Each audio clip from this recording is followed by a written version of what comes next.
Welcome, everyone. I'm Dr. Basil Considine, and today we're going to be talking about how to craft and document qualitative interview questions. Now, we do have some slides today, but we're going to be primarily working in Microsoft Word. So the idea here is that we are going to shape a set of examples that are grounded in what you are interested in. So if there's a particular topic that you'd like us to explore, please let me know and we'll use that because there's nothing that's better than an example that speaks to the things that you are interested in and the things that you need to help you make your understanding of these things more concrete, more specific, and lasting. So we're going to start out by diving in and talking about some mishaps to avoid. And then we're going to step back and look at how to structure things. But we're going to get some of those no-nos, or we don't recommend that, out of the way first. Interview mishaps to avoid. Well, imagine that you're coming in for a study and they say, "Oh, so I had a question I wanted to ask you about things because you've been a patient of this program for a very long time. And we think that you probably know a lot about stuff and you have been here for so many visits. And we were wondering if in all this time that you've been here, at this point, you're probably thinking this question has gotten very long. Yes, long questions are not good. The trap the desire is usually to say, okay, I'd like to tell the reader everything that they need to know here. And the danger is that you tell them so much that even though they might need or benefit from doing that, that they can't see what the question is. Now, one of the solutions to that is to look at it and separate, okay, what is actually kind of an intro, and then how do you separate this is the actual question and not have it be part of a longer stream of consciousness. You also want to avoid what we call stacked questions. In some parts of the country, for reasons you might imagine, they're sometimes called double-barreled questions. Like, how do you feel about the current state of public education in your children's school district? And how do you feel about buying a house in this district now versus then? And what would you advise someone in the same situation? Really, that is several questions in one. And your reader can lose track of it. If you're doing this in, say, a patient intake, you're interviewing the patient, whether it's, say, at the emergency room desk in the waiting room, or when you're in the patient one-on-one and in the room, uh, usually people will end up answering the last question because that's the part they can remember. And so you might have something that is very important to know whether they said yes or no to it, but it wasn't answered, and or it was assumed that it had been answered, but it hadn't actually been.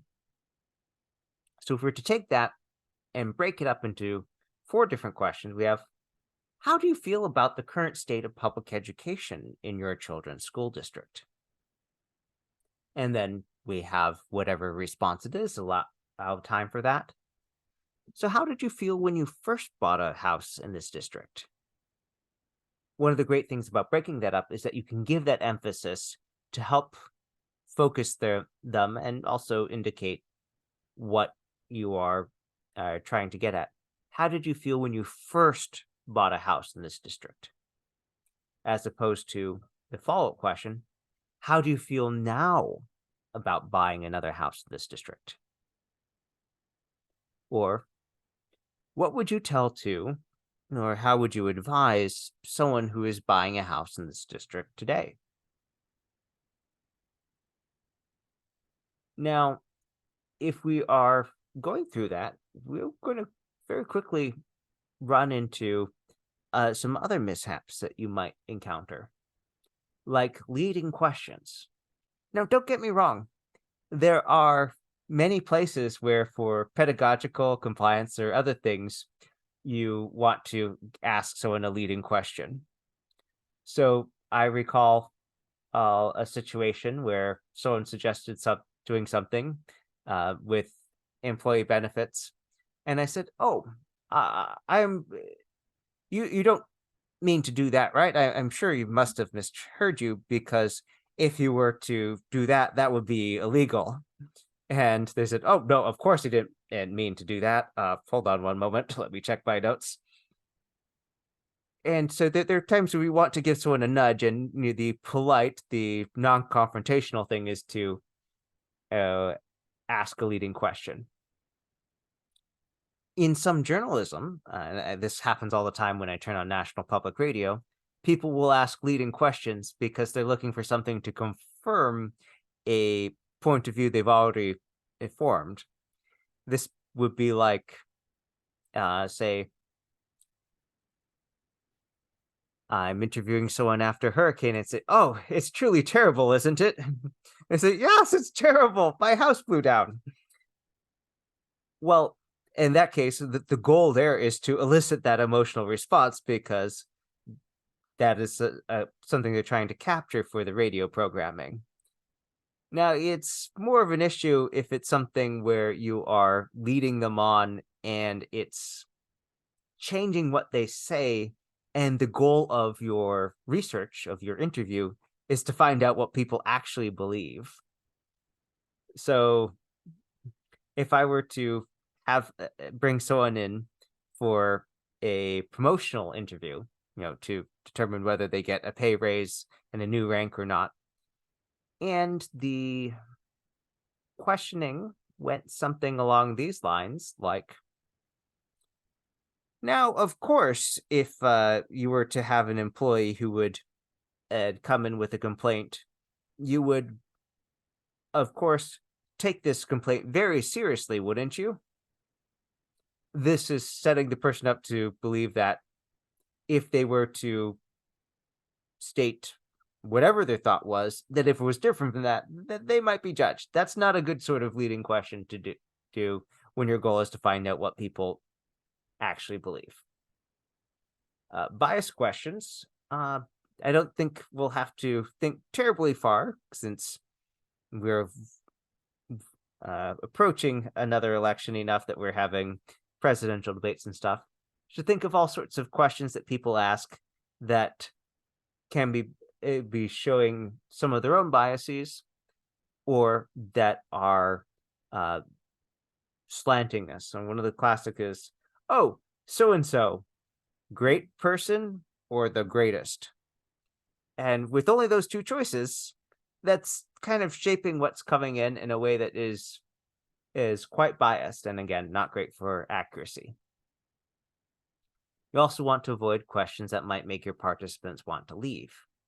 And so while it might be tempting to ask an awful lot of questions for things that may or may not be relevant, in general, you want to ask as few questions as you need to get the data that you want, because people's time is valuable and they have other things to do. And even if you are paying them to be there, you don't want to reach the point where they say, "All right, I'm done with this, gotta go."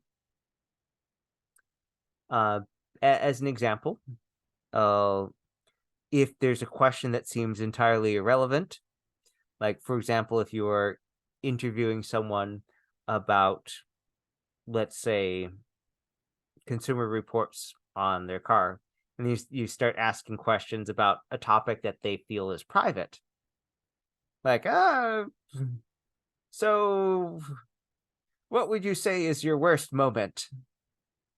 In some studies, that would be a great question to ask. If they're buying a car, they'll probably think, "This is a stupid question that has nothing to do with that. Why are you asking me that?" And might want to leave. So we want to avoid that. Now, to shape the interview findings, absolutely, you do want to do that, not in the sense of biasing the respondents, but to make sure that the process, including the questions that you ask, are actually going to get the kinds of things that you need. So a good starting point is to decide in advance, what do you want to find out? And to that end, what questions will shape participants' responses to give the kinds of data that you want? And what wording or tone or terminology are most appropriate for getting those things? What sorts of appropriate verbal and nonverbal feedback will you give? Now, in another part of my life, I was a emergency responder and also a sexual assault survivor advocate for the state of Minnesota. And that is something where you work with people generally on not a good day. It could be for any number of reasons, but not a good day. And so there are things when people tell you about difficult or traumatizing experiences where they want and need empathy. And so you might, as if you are delving into difficult topics, decide in your interview protocol the list of how you are conducting this interview, the things you've decided. Say, oh, I will acknowledge things. I, as deemed appropriate, I will acknowledge the participant's pain and make supportive statements like, that must be hard, or thank you for sharing. Oh, now that those particular examples are generally a ones that work well in a situation like that. Now, you could also go down different directions. Now, you might share a story of your own. That is how some people try and help other people process grief. If that is part of what you are trying to do, like if this is interview as therapy, that is a very different thing than if it's interview as data collection. Because if it's interview as data collection, whatever story you might share may significantly change the responses that you get. And you want to be consistent about that. So if you're sharing things like that, you want to share in a very similar manner each time so that your data collection from different people will be generally similar and comparable, at least in the types that you get. Now, you also want to think about what will be good feedback to give versus bad feedback to give. Now, some of this might be small, what we call more feedback of acknowledgement, like, got that, great, thank you, that sort of thing. And bad feedback would be generally things that would take the attention away from the interviewee, that might influence their feelings. If you're interviewing something at something and then you start laughing at them, that's generally considered impolite. And what steps will you take to reduce the potential for bias as you're recording or interpreting that? There are a whole bunch of strategies that, if you are doing a degree that will lead towards a research project or a study or something of that ilk, where you will decide which you're going to be using, some of the more common things, a way of objectively recording reactions and statements. So, for example, you might have a third-party transcriptionist who have write these things down so that you can check and see that your own lens is not leaving out things. Or you might have more than one transcriptionist or descriptionist do this and then compare them. That would help give you triangulation, where you use more than one perspective or more than one process to make sure you're getting at the things that you want accurately. Third-party coding. So when you you have someone else go and classify stuff, say, oh, yes, this person was very enthusiastic about that. Okay, now that you can count, all right, 3 participants were enthusiastic. Now, you'll probably want to do a practice round with whoever's doing the third-party coding, especially if it's multiple people, and make sure that they are agreeing on, oh, yes, this is enthusiastic, this thing is not. Because if one person is enthusiastic is regularly another person's, well, they just didn't seem into it, then you're going to have trouble with deciding what the data is actually showing you. So third-party coding usually has a calibration or training round where you go and score or classify things and agree, all right, this is that, that is that. Member checking is when you send the transcripts or your coding or analysis, but usually the transcripts, we send it to the participants themselves and ask them, hey, any changes, any corrections, any clarifications that you want to add. And it is time consuming, but it is a great way to make sure, because sometimes people will say, oh, hold on, I said that wrong. I said this name, I meant that. Or I gave the wrong thing for this. Here's the correct one. Or, ooh, I would prefer if you don't quote me on that part, because I realize that that is whatever it is I don't want to share. And that's fine. That's good. It is a way to reduce the potential for bias.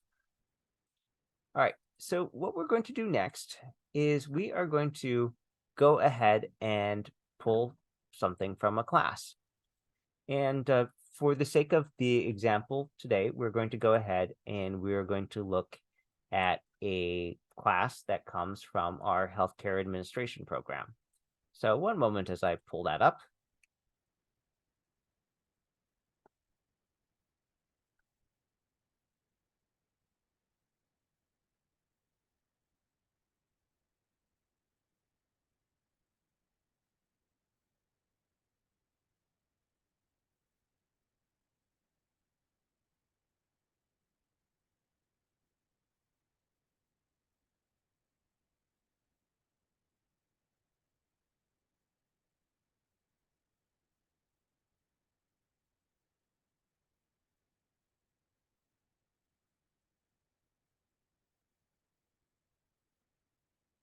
Okay, the class that we're going to be looking at today is Healthcare Administration 624.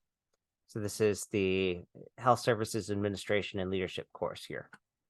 So we're going to go here looking for a assignment.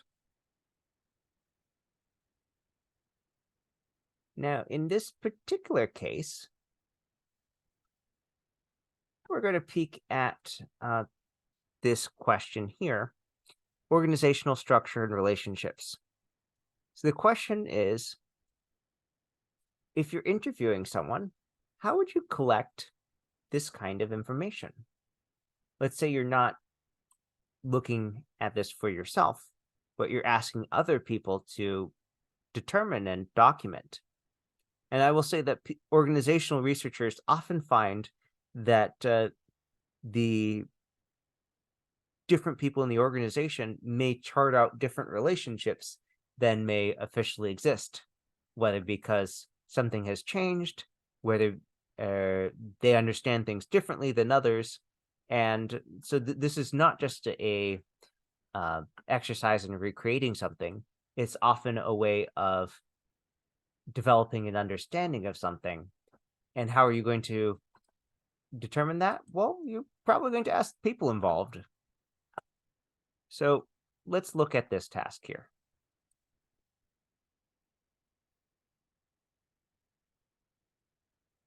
How would we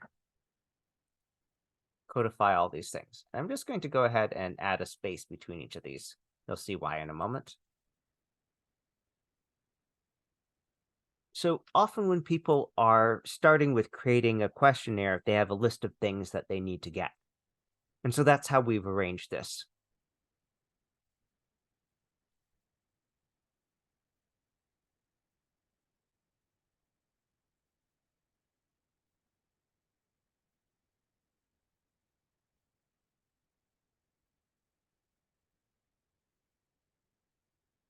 Now, with a question like this, in terms of a rank and job type, this is the kind of thing where it might be helpful to give some examples, not for biasing the reader, but to give them an idea of how to focus it and say it concisely. For example,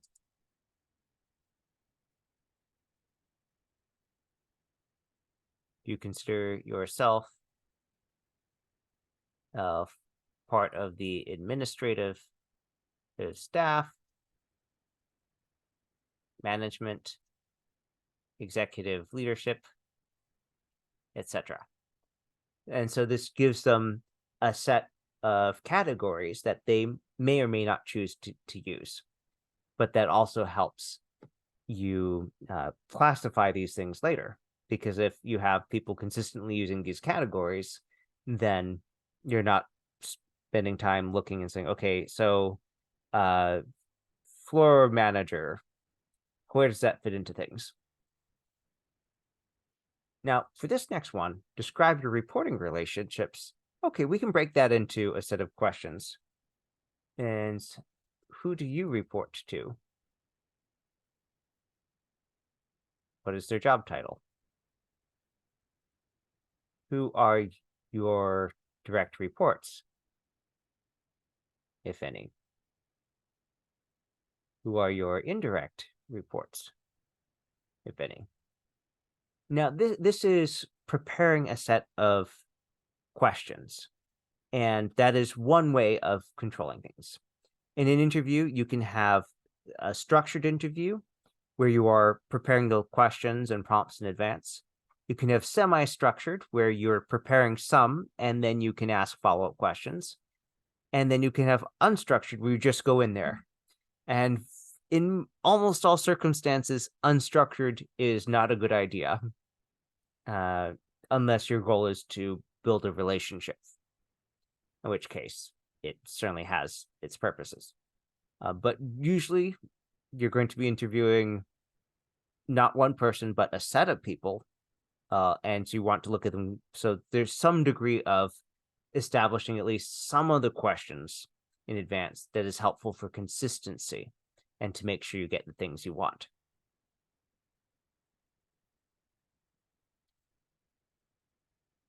Now, sometimes it's going to be a very direct translation of the thing you need.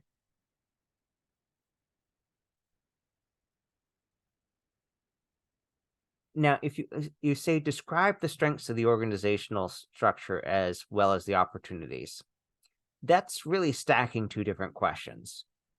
And you probably want to establish some parameters for how long the response should be. Like, in a few sentences, what are some of the strengths of the organizational structure? In a few sentences, some of the opportunities for improvement.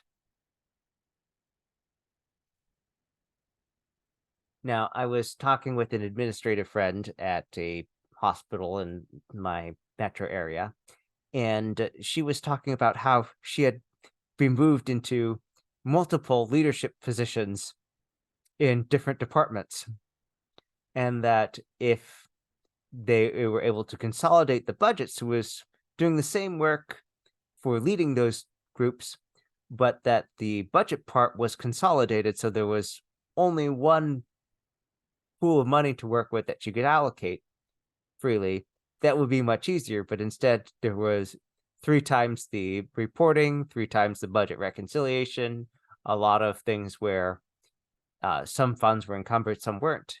And that's the kind of thing where when you are asking about opportunities for improvement, it can go many different ways. And so this is something where you might want to be open about it, or you might not want to, because if we're talking about opportunities for improvement, any large organization will have many.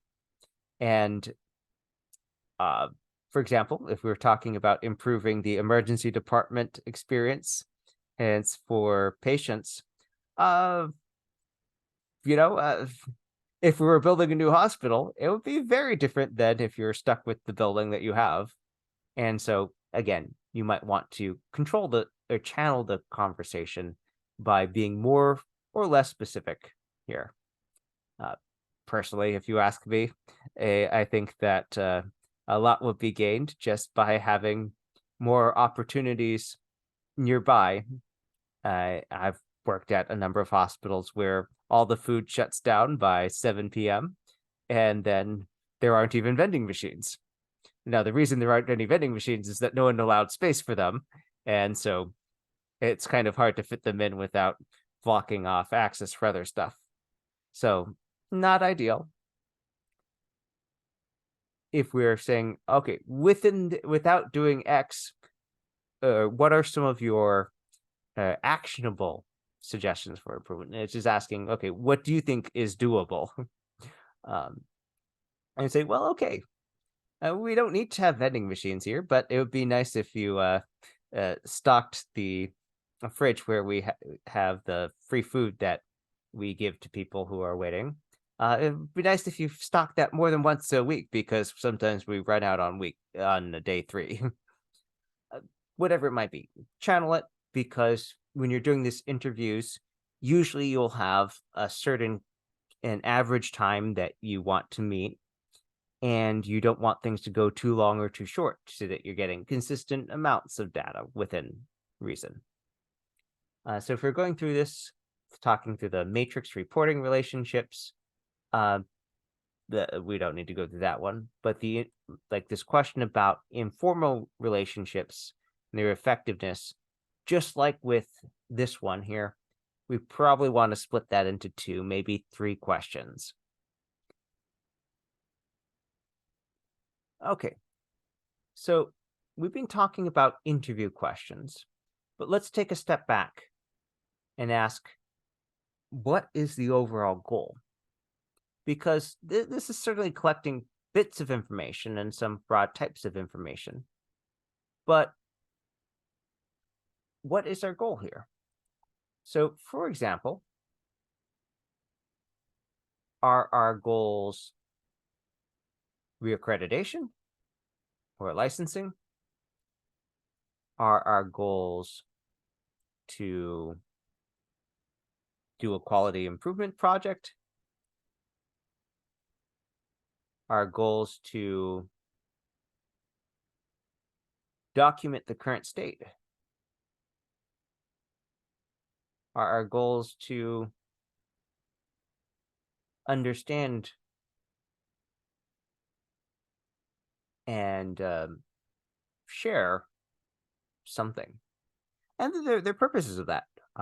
You might be doing these interviews with the goal of celebrating things, or the goal is to identify what's working well. Here in the District of Columbia, there is a argument that's being made by many community groups. Hey, don't just tell us what's not working. Tell us what's great about this place. And if that's the case, if that is one of your goals, to understand and share, then you might go through and look at this and say, okay, we're focused on strengths right now. We'll save this question for another time. Do we need to know, even though it might help things for our purposes, are those reporting relationships essential? Or is this something that I can put into a standardized questionnaire that they fill out before we meet, and therefore the interview will be more focused, and then I'm placing less of a burden on their time and on my own? So there's kind of a rationalization step that can happen, and I'd argue often should happen, to ask, do we need all this information? Just because we can ask questions, should we? And that's going back to some of our overall questions about what are we trying to do here? Are these long questions that are helping, or is the number or field of questions, is it helping us toward our ultimate goal? Or is it going to be more helpful if we break that down and say, all right, good question to ask, but not necessarily one for right now? I have a colleague who is working on a quality improvement project for expectant mothers. And we looked at the questionnaire that they used in a previous study, and it asked things that I would say would be very helpful to know from a public health administrator standpoint. But I don't think that the mothers there were terribly interested in the average income and housing size in their neighborhood. Uh, they had some more immediate concerns because they had children who were on the way and were more interested in things like, okay, how do I get all the nutrients we need? What should I be doing? And so rather than asking questions like, oh, um, so what is your house worth? Which I know why that question was in that survey, because the original questionnaire had been developed for something where it was being used as a census. But that was a question that most of the people didn't want to answer. Many of them would have probably had to look that up. I mean, if I had to look up my home's current assessed value, I would have to go and check that because I don't carry that information in my head constantly. And also is the kind of thing where if you look at it and they were starting with these questions, uh, it's a very high chance that the people looking at it would say, why do you want to know that? I don't want to answer that, and then not participate. So just because a question is good in another context doesn't necessarily mean that it is something you want to retain. And there's a whole branch of research about looking for uh, shorter or alternative questionnaires that will correlate with the results of a more in-depth one to say, okay, if you don't need that super in-depth information, let's use this shorter bit. And so that you can find 10 question, 5 question, and 1 question depression screening tools, for example, that really are boiling it down to, okay, in this context, we want to check this. What has been demonstrated to be a reasonable uh, amount of inquiry to get what we want without consuming all this time we need for other things and alienating the patients or participants or whoever you're getting information from. So this has been a exploration of interview questions and how to craft them and how to shape them. Before we wrap up, let me talk about some of the related resources because this is designed to interface with, to interlock with some other webinars that we have offered at ACU and that you can view the recordings of already. So this is fitting more broadly within the selection of webinars that we've developed for our doctoral students. Now, I recognize that many of our master's students will do terminal projects that touch on these. It happens that we were developed these for our doctoral students first. So you will find them consolidated and clustered under the 3 different headings: Nurse DNP, dissertations and doctoral projects, and the leadership EDD.